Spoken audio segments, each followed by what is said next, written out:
Efa vonina tanteraka hiatrika ny adina ara-panatanjahantena ireo tanora hiatrika ny fanadinana baccalauréat fotoana fohy mialohan'ny anombohan'ny adina. Ho an'ireo mpianatra etsy amin'ny école privée Nirina Ivandry dia ao anatin'ny fanatanterahana ny tomban'ezaka an'ireo mpianatra ny mpampianatra ny taranja ara-panatanjahantena amin'izao fotoana izao.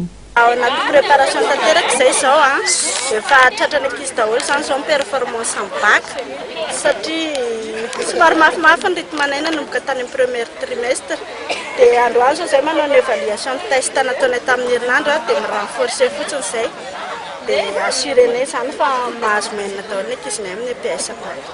Ireo mpianatra etsy ankilany naneho ny fahavonona ny manoloana ny fiomanana efa natao sy ny fampiarana ny torohevitra nomeny ny mpampianatra nanomboka ny fiatombon'ny taom-pianarana. Les pratiques en tout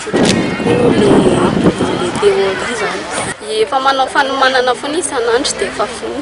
Na dia ny adina ara-panatanjahantena pratika aza no nosafidian'ireo mpiadina tao amin'ity sekoly ity dia tsy maintsy ny anarana hatrany ny teoria hisoroana ny lozaka mety tsy ahafahan'ny mpiadina hiatrika ny adina ara-panatanjahantena tampoka ary manana hatrany ihany koa amin'ny teoria.